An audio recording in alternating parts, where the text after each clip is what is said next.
When I make a video about a tripod, I generally accept that it's going to perform worse than a video about a new camera, for example.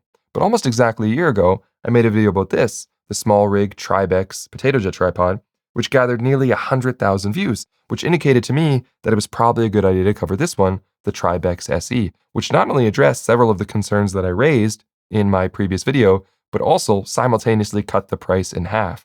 And based on your comments on that previous video, I think for many of you, price was one of the major causes for hesitation. So I think in this case, SmallRig really struck a nice balance between hitting that price point and keeping most of the features that people wanted. But before we go further, I should remind you that that previous video was sponsored by SmallRig, and so is this one. So this is not an objective review, but more of an update on a previous showcase. But as I was saying, the balance between specs to price seems really in favor of the SE. So for example, if we do a quick little overview, net weight of these two products, this one, which is carbon fiber, comes in at 3.8 kilos, where the aluminum one over here, which is obviously one of the reasons that it's cheaper, is only 3.7 kilos. So they're both the same weight. But this one was $7.99 originally. This one's going to be $3.99. That's the kit price with the head. The leg load seems like a step down because on this one, the maximum load that the legs can take is 25 kilos, where on the new SE, it's only 15 kilos.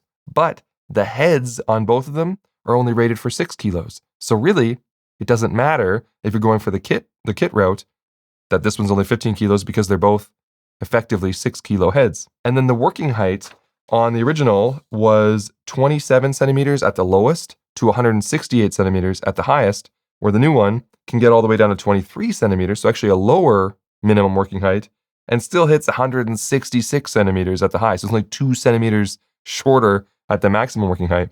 And for Imperial, that's like 65 inches. So if you just look at those numbers across the board, you're like, well, just the same tripod then for half the price. And I think for many users, that will just be the case. And then it's a no-brainer buy this one. And as I mentioned, it also addresses a few of the concerns that I had with the previous one. One of the things I spent most of the time talking about on the previous video was this knob here that releases the center column. See, I just fell for it again, which is that it's two things. One, you actually have to pull the knob away from the tripod. And two, that it can actually get extremely tight on you. But so you have to pull it away and turn it. Otherwise, it kind of grinds and locks in place. And once it's loose, then you can lift up the center column. When you go to tighten it, listen.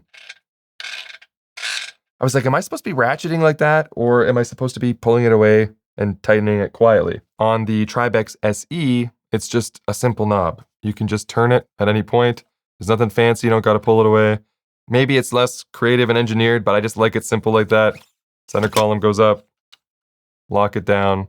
I prefer it that way. I prefer the simplicity of this. Another issue I raised with the original were the feet. Now, I think the feet are good for a couple reasons. One, I like that it's got a bottom level spreader if you want, and I like that they can be taken off and reveal metal spikes underneath. But one of the things that did bother me is the texture on the bottom of the feet. I expected this to be rubber, but instead it's like some kind of hard plastic. Maybe for outdoors it's fine, but for indoors, if you're on any kind of floor that has a little bit of slip to it, like a laminate or some kind of tile floor, it doesn't really grip in very well at all. And if you put a little bit of downward pressure, maybe from tilting or whatever, the legs can kind of widen under that tension. And so that was kind of a little bit annoying to me. On the new tripod, again, a bit simplistic, a little bit less engineered, but these are actually rubber and they don't slip as much on those indoor floor scenarios. They don't have spikes included.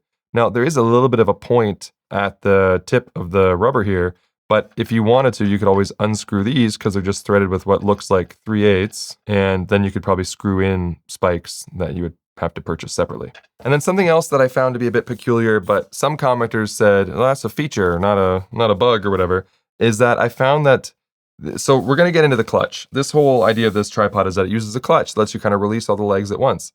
But what it doesn't do is lock the legs in place. So I always felt like on the original one, like it just kind of a little bit too easily just pull the legs out. Now, I saw some commenters that say, that's not going to be any good. It's going to slide around in your bag. I don't think they're that loose. Like they don't just sort of slide down on their own. It's more, I just thought like if it got snagged on something, even something light, and you pull it, it's going to pull out your leg. And then, I don't know, maybe that's annoying. You can't push it back in without the clutch, but it just seemed a little bit odd to me. On the new one, it still has the same thing because the design is the same. It's still a clutch and everything. But the amount of force that it takes to pull them out, as you can see, is a little bit more. Something else I talked about in the previous video, but in this case I would consider it more of a tie, is this hook down here. On the other video I said, this kind of feels maybe like plastic, but if so, it's like incredibly strong plastic, and I hung a sandbag from it, pulled down, it didn't really flinch at all. And also, there's a little tool hidden in here, which is kind of neat, little Allen key. On the new tripod, it's metal. It's clearly metal, but it's thinner and smaller. And so now I'm not actually sure which is stronger, a thinner, flimsier metal, or a really robust super plastic.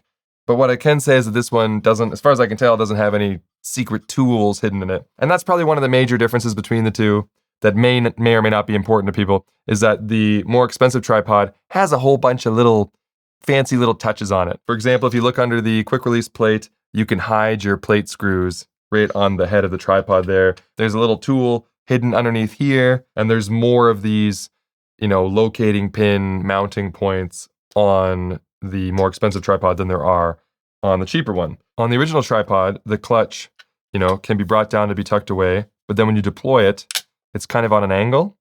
And the angle is actually pretty ideal for where you'd want your hand to be. You can also put it out at 90 degrees and lock it there. On the new one, it only locks in sort of like a 0 degrees or 90-degree position. There is no halfway in between. But in either case, the clutch mechanism is still the same, which means the tips and advice that I gave on the previous video of how to get used to it and how to use it still apply. I don't think there's any way to kind of fix that based on the mechanism itself, which is that when you squeeze it and the tripod is now adjustable, if you let go of the clutch quickly, there's still sort of a period of time where the tripod will still be able to be adjusted. So watch what happens. I let go and it kept sinking. So if this is the first time you've seen a tripod like this is what I'm talking about. You squeeze it, you make an adjustment, and then you let go. And you see how there's a little bit of extra travel there? You let go, and then it sort of needs to finish that, what is it, like half a second? Finish its ride out, or you can pull it out to quickly lock the legs in place. The biggest difference I would say in usability is in the head. So for example, it has both locks and then also tension resistance adjustments for each axis.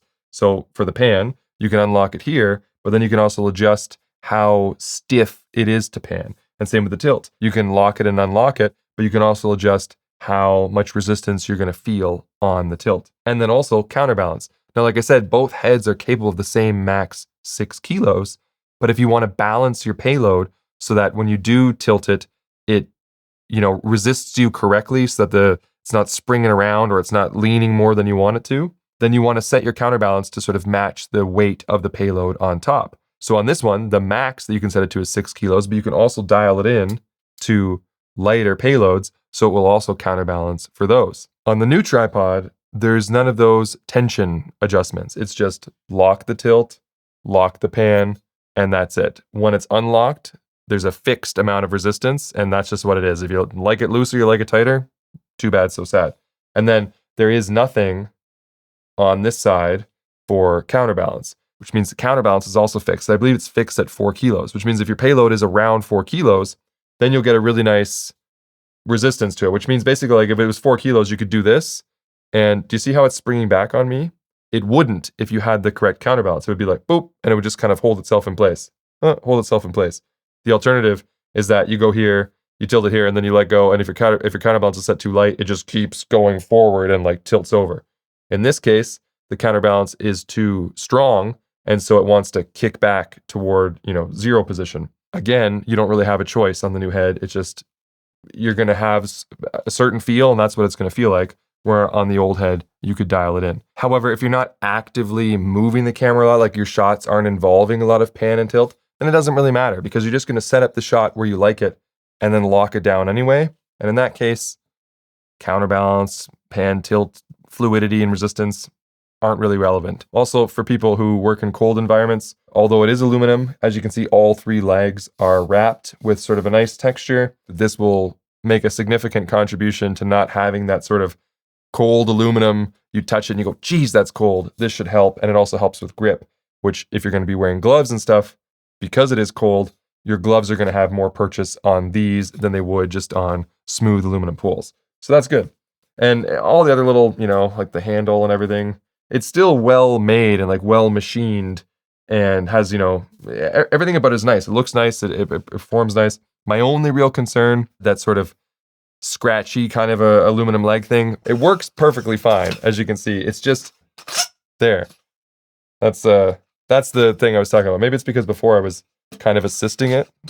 Yeah, if you ate it, it doesn't do the grindy thing, but if you put weight on it, then it does. Otherwise, it's $400 cheaper for fundamentally the same tripod, and that's an excellent thing to do for the consumers that were interested in this one, but we're like, hey, maybe, but I'd do it for a little bit cheaper. So yeah, if the head features aren't anything that you need, save yourself $400, and that is enough talking about tripods now. All right, I'm done.